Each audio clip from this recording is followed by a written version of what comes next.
More updates on COVID in Pullman and how the weather is going to be impacting rising cases. Updates on school district shortages coming up on Murrow News 8.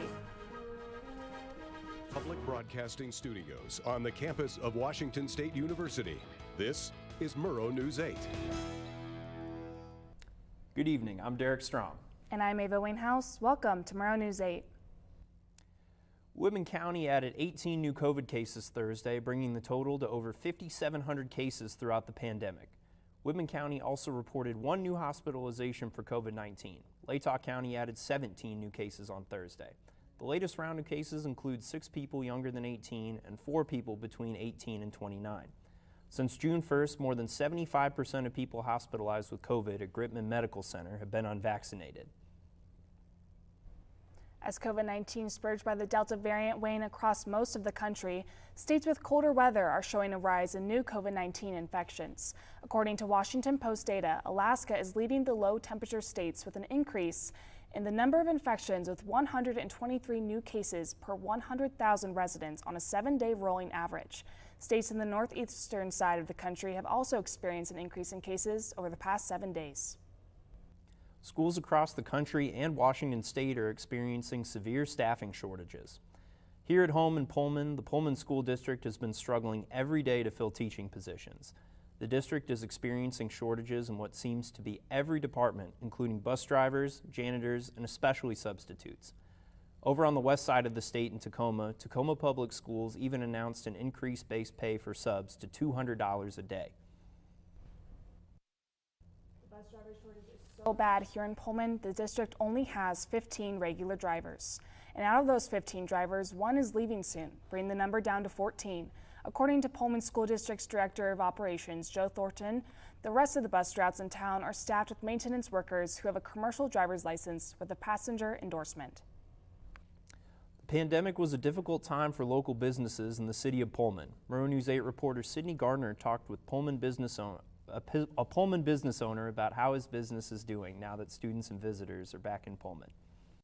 Owning a business in a college town during a pandemic is challenging. Now imagine starting one.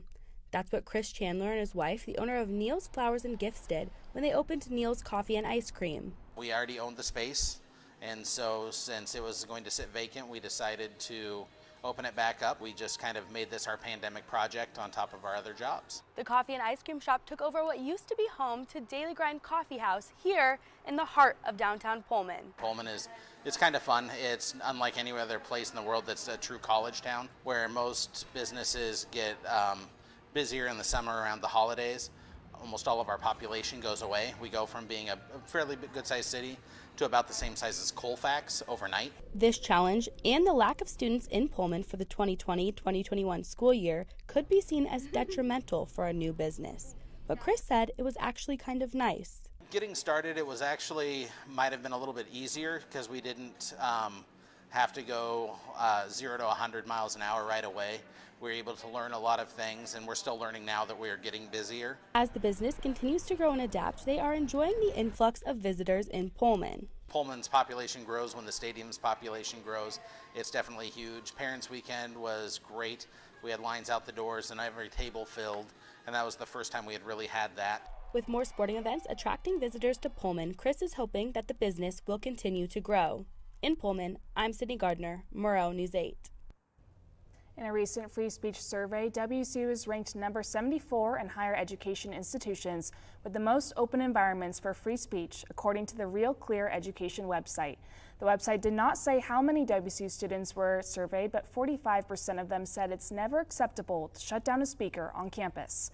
Other students also said the WSU campus provides a healthy and safe environment that allows students to debate controversial topics.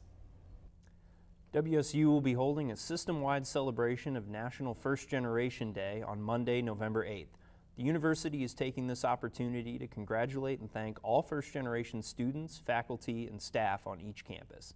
Zoom presentations will be held throughout the week, focusing on first-gen students. For Open Access Week, WSU Libraries will be holding a presentation on confronting inequities in academic publishing at 11 a.m. on Monday. WSU Libraries' Talea Anderson will discuss strategies to overcome challenges for researchers who wish to publish in a way to support equity and inclusion around the world. WSU is filled with so many talented students, but one individual in particular has applied what he studies to his talents. Here's Jacoby Wright with the story. My name is Amar Westfield, and that's kind of like my alias I've been going by for like a while, but at first it was just Amar, and Amar is actually an acronym, which means ambitious minds are fecundant. Kristen Guerrero, aka Amar Westfield, is a student and a music creator here at Wazoo. For the past few months, he has spent the better part of his time going to class, doing homework, and making music. I've been working hard just to make sure that when I leave, that I'm rest in peace, even if it's not what it is. I felt like the best thing for me to do as an artist would be to at least get exposure. And so that's when I considered going to college too, and I was like, you know what, maybe I could do both of them. Maybe I can study music at the same time and keep my own stuff and my own passion going at the side while applying the things that I'm learning from business marketing directly into like my company and the app that I'm like starting right now. Westfield has taken what he has learned in his business marketing courses and has started a merchandising brand called Stardom and an interactive app for musicians called Real Flow. If people ask me, they're like, oh, like, what are you on? Are you on Spotify or SoundCloud? Like, can I listen to you? Like, what's your name? I'm gonna be like, oh, download my app. As me and a friend are driving down the road, we are listening to one of Chris's songs called Thinking of You. His music is very relatable when you just want to chill out and vibe. I just knew I was driven and just to keep doing something with music and just be innovative in every way. Like, what's something that can be done different and what's something that can be done better right now? Amar Westfield says that after he graduates college, he wants to shift all of his focus to his music and building his brand. With Murrow News 8, I'm Jacoby Wright. Looks like tailgaters have been hit with a burn ban due to a dumpster fire. And some news about Alec Baldwin and a prop gun. More information coming up on Murrow News 8. This is the story of a boy who is very sensitive to lights and sounds. So he built secret hiding places where nothing could get in. The boy didn't like looking people in the eye. It made him feel uncomfortable. One day, he found out he had something called autism. His family got him help, and slowly, he learned how to live with it better. Early intervention can make a lifetime of difference. Learn the signs at autismspeaks.org. Days, months, Hey, I'm Jim from across the street. years, I'd like to give you this. a lifetime can rush by without realizing what we're missing. We lose some of the best moments, some that may never repeat, Come on. or detach from people around us. Our loved ones grow used to this pattern, but it doesn't have to be that way. We have a choice to take action.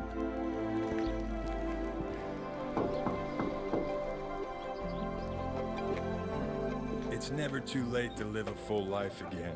Hear how many of us Vietnam veterans have managed our mental health and reconnected with our families. Visit maketheconnection.net to find out more. I'll never forget the day our landlord called and said, read your lease. No pets allowed. My owner tells him my dog ate the lease, but that didn't work. And now I'm stuck in a shelter. But this pit bull is ready for a new crib.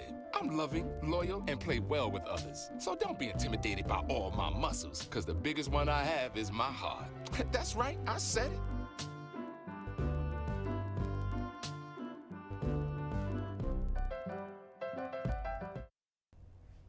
WSU is instating another burn ban for RV tailgating lots, starting tomorrow when the Cougs take on BYU.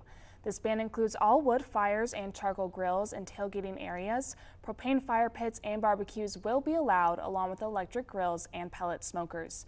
WSU officials say the ban is in response to a dumpster fire caused by smoldering charcoals and wood. As we know, tailgates get pretty active on game day weekends, so be safe and have fun. Washington State's Department of Ecology is finding a Franklin County farm for irrigating 250 acres without rights to the water. Franklin Teagues LLC faces a $304,000 fine for illegal water use. The farm has 30 days to appeal the DOE's decision. The DOE said that the water use threatened stream flows on the Columbia and Snake Rivers. It's Pedestrian Safety Month, and Pullman PD wants to remind pedestrians and drivers about the proper use of a certain crosswalk signal in Pullman. Officers will be increasing enforcement efforts on the pedestrian crossing on Grand Avenue and North Ritchie Street. They call this street crossing Hawk, a high-intensity activated crosswalk. Instead of cars already being stopped at a stoplight, they must be cautious to keep a lookout for the red flashing lights that indicate someone is crossing the road. And pedestrians must keep a lookout for cars that are not paying attention. Police confirmed today that Brian Laundrie is dead. FBI confirmed today that the remains they found in a Florida park on Wednesday are said to be the remains of Brian Laundrie. Laundrie's belongings were also found near the remains, confirming that the remains belonged to Laundrie. This may mark the end of the ongoing Gabby Petito case. Alec Baldwin fired a prop gun that killed a crew member and injured another while filming the movie Rust in New Mexico Thursday. Director of photography Helena Hutchins was killed and director Joel Souza was injured. Baldwin tweeted this morning, "There are no words to convey my shock and sadness regarding the tragic accident that took the life of Helena Hutchins." The Washington Medical Commission is investigating Dr. Ryan Cole, a dermapathologist and owner of Cole Diagnostics in Garden City. The investigation is in connection with Cole's spreading of misinformation about the COVID-19 pandemic. According to Creme News, Cole has also claimed that an anti-parasite drug called ivermectin can effectively treat the virus even after the FDA and CDC warned that the effectiveness of the drug against COVID-19 has not been proven. Cole has also been in opposition of the COVID-19 vaccine, calling it needle rape and a clot shot. Ryan Driscoll is conducting research in a lab at WSU in the School of Molecular Biosciences. According to WSU Insider, it says that, quote, his team believes human skin has the capability of regenerating without any noticeable scarring. Older research has shown that humans have this capability up until they are born.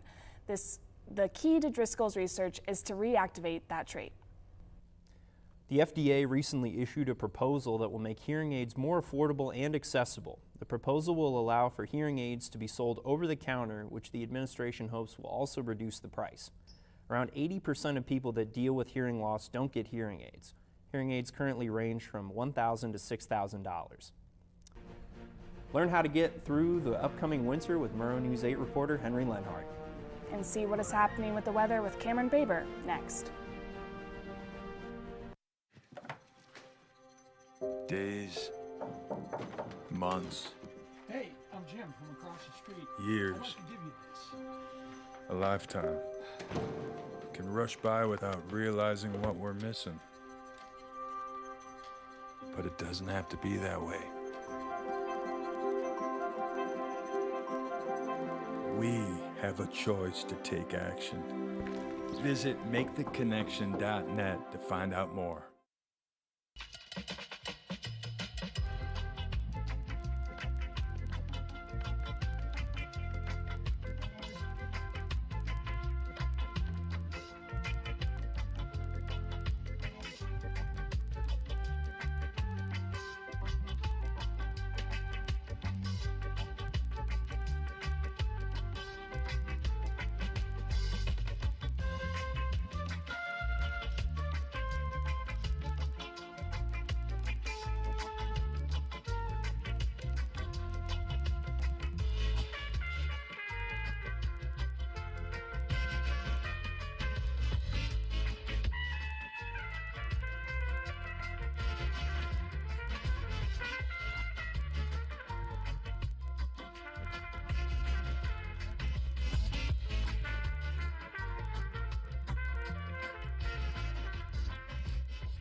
Can I tell you a cat joke?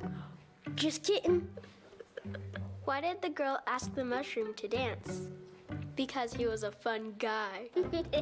What do you call a pig that knows karate? Pork chop. So how does a tissue dance? Put a little boogie on it.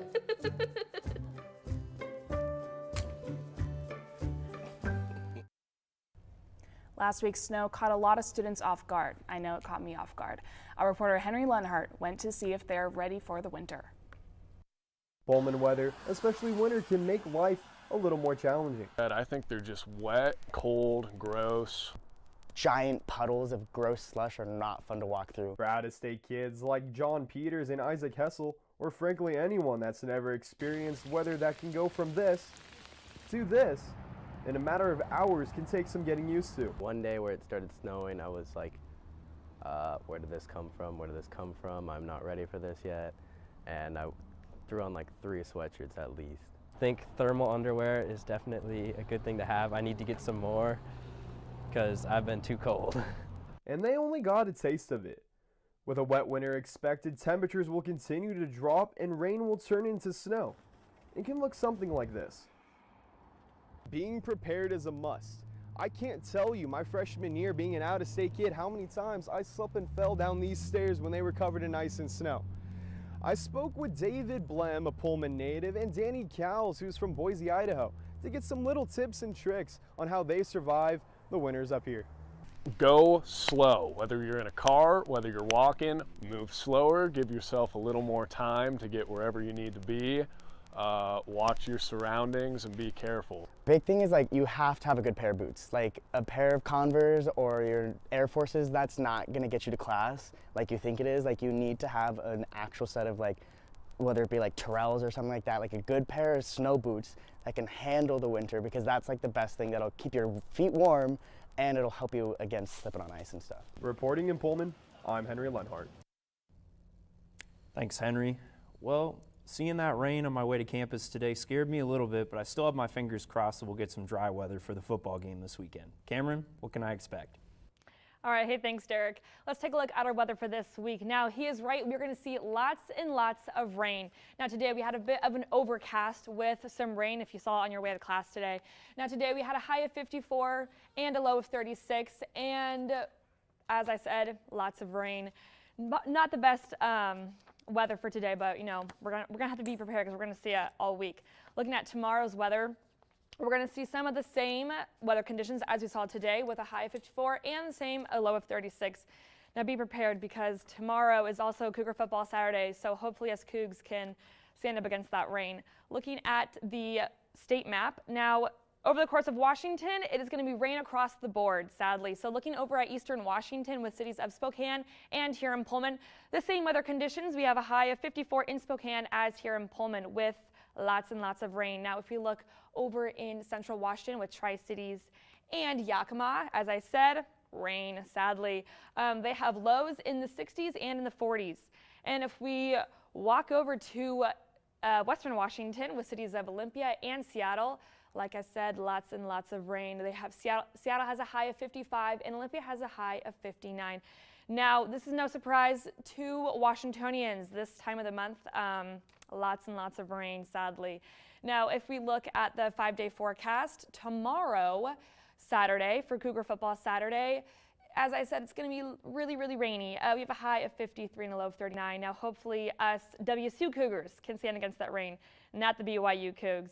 Now, looking over on Sunday, over to Tuesday, we have rain with highs of 54 and a high of 52 on Monday and a high of 52 on Tuesday. So, sadly, we're going to see rain across the week and probably for the rest of the month. All right, thanks, guys. Back to the desk. Rolovich out as head coach for the Cougs. How's WSU going to play against BYU?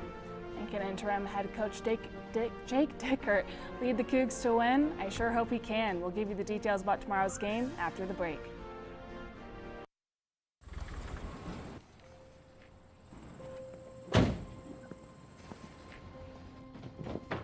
Dad, they took over my bedroom. Come on, come on. Okay, Dad. 1, 2, 3. Dad!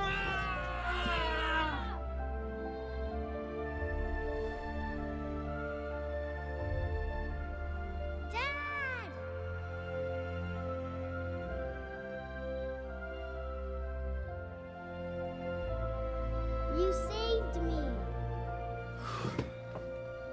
Dad? Are you okay? I'm fine, dear.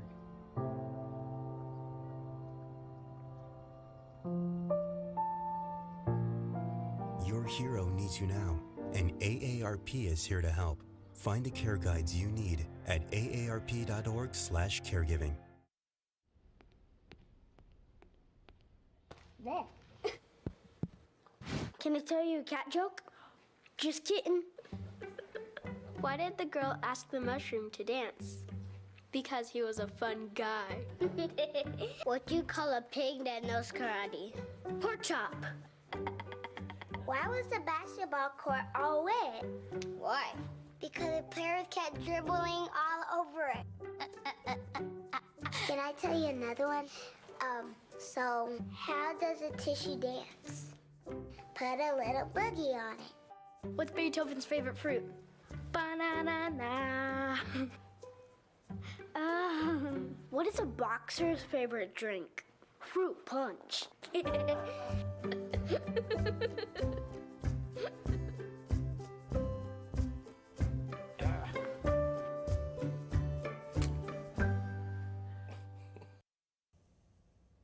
Welcome back, everyone. I'm Doyle D'Angelo with your sports today. Tomorrow, the Cougs will be having their first game without former head coach Nick Rolovich. Kickoff is set for noon at Giesa Field, where WSU takes on BYU. BYU has lost 2 games in a row, while WSU is on a 3-game win streak. Coaching staff and players have asked fans to rally around the team as they handle the coaching transition. This will be an exciting matchup and a good test to see how the rest of the season will go. Well, it's the first go-round for interim head coach Jake Dickert, and he is looking to put all the recent chatter aside and get a dub for Coug Nation Saturday. Wazoo is looking to make it 4 straight as they've really found their niche with Delora and Borghi leading the way. Dickert made a statement this morning thanking the Coug fan base for their support and saying, end quote, "Let's show the world just how united we can be." Cougar Volleyball has a streak they'd like to break tonight as they take on the Stanford Cardinals at 6 in Bowler Gym. Both teams are 6-2 in conference play and in the mix of a 4-way tie for first place in the Pac-12 standings. But the Cougs have lost 7 straight against the Cards as their last win came in 2016. Now on Sunday, Cougar Volleyball will stay in the Bay to take on California, who is currently dead last in the Pac-12. Cougar men's golf was on a roll during the first round of the Visit Stockton Invitational and are looking to continue that success today. A team score of 16 under is the 3rd lowest in WSU history, while 3 of their golfers set a personal sing-around best. Junior Pono Yanagi is currently tied for first, who scored the 6th lowest in program history. WSU is also tied for first in the tournament, just 2 shots ahead of BYU. Now, the Cougar Athletic Fund has seen a large number of donations since Monday, but why is that? Derek Strom has a story. When Nick Rolovich was relieved of his duties as head football coach on Monday, it inspired strong reactions from across the WSU community and the nation. But it also inspired the generosity of a large number of Cougs. Many people took to social media to show their donations to the Cougar Athletic Fund. For donors like Jennifer Dickinson, it was all about making sure the student athletes feel supported. I wanted to show support for the school, and I particularly wanted to show support for the student athletes because they're the ones who kind of get the worst, the short end of the stick in all this. Rob Larson, a football season ticket holder, reached out on Twitter and said that he donated because he felt the WSU community needed to step up and support the student athletes. And he hopes his donation will find the proper face for the global research institution that the head coach represents. Fellow donor Kellen Harris used social media to inspire others to give to the athletic fund. Showing that, I still support the students and the athletic scholarships and the athletic program, I think was important. And then just trying to put that out on social media so that, a lot of the other, Cougar Twitter that I interact with sees that, and hopefully, other people will rally around that and support it. CAF donors have taken their negative feelings towards the Rolovich situation and put it towards raising money for a brand new indoor practice facility to replace this one. Dickinson chose to donate towards a new IPF because it helps more than just the football team. I've never donated to something like a, facility. So I just thought when I was looking at the CAF and that was one of the choices, I just thought that'd be a really good choice because it covers football players and student athletes from other sports. However much uncertainty there is around the football program, student athletes can certainly count on the WSU community to lift them up when they need it the most. Derek Strom, Murrow News 8. Royal Caribbean is planning a 9-month-long cruise that will stop at the 11 wonders of the world. And is it Bones Day or no Bones Day? Find out next on Murrow News 8. 1 in 3 adults has pre-diabetes. 1 in 3. That means it could be you, your favorite brother, your other brother, you, your football buddy, your football buddy, you, the boss's boss. If 1 in 3 adults has pre-diabetes, that means it could be you, your barber, your barber's barber. Nice work. Thanks. You, your plumber, Breathe right into your foot. your plumber's masseuse. Yes. You, your dog walker, On your left. your cat jogger. Or you, your co-pilot, your co-pilot's co-pilot. While 1 in 3 adults has prediabetes, with early diagnosis, prediabetes can be reversed. Take the risk test at doihaveprediabetes.org to know where you stand. Let me tell you about the toughest guy on earth. He does the work of 2 jobs, but only gets paid for 1. He's tough enough to feed the man that gave him a lifetime of nourishment. He has the crazy strength to lift the man that raised him up without even flinching. That's right. No employee of the month bonus check here. This guy, no, this warrior, will always be by his father's side, even if his dad will hardly remember. Good luck finding a gym to train for that. If this guy isn't the toughest guy on the planet, then I don't know who is. Caregiving is tougher than tough. Find the care guides you need at aarp.org/caregiving. Royal Caribbean is planning a 9-month-long cruise that will begin in December of 2023 and end in September of 2024. The cruise will visit all 7 continents with 150 stops in 65 countries. The cruise will also stop at the 11 wonders of the world. Royal Caribbean is calling it the Ultimate World Cruise. Rates are starting at $60,000 a person. The Emporium is a new restaurant and nightclub set to open this fall in Pullman. The club will be located in Adams Mall and will feature private events, VIP booths, and other live entertainment. Is it going to be a Bones Day or a no Bones Day today? Millions of people are watching as viral TikTok sensation Noodle the Pug and his owner Jonathan post their daily updates. Now Jonathan attempts to get his pup out of bed. If he stands up, it's a Bones Day. That means we're going to be productive and get stuff done. If he plops back onto bed, it's a no Bones Day. That means we take it easy, relax, and have a self-care day. Him out of his bed. Something happened overnight where he manipulated his density and is somehow now 3 times heavier than he's ever been. And guys, guess what? It's a no Bones Day, so we're going to be taking it easy today. Sorry, Derek. I'm so excited for that because, I just want to relax. I'm going camping this weekend. I want to just have a nice weekend to myself without my phone and hang out. I'm going to Riggins, Idaho, so it's going to be a no Bones Day. Okay, absolutely. Yeah, I'm definitely looking to unplug, just relax a little bit this weekend. I think that'll be really nice just to take some time and not really do anything, Yeah, go to the game, have some fun with friends and family. I mean, it's going to be a good day.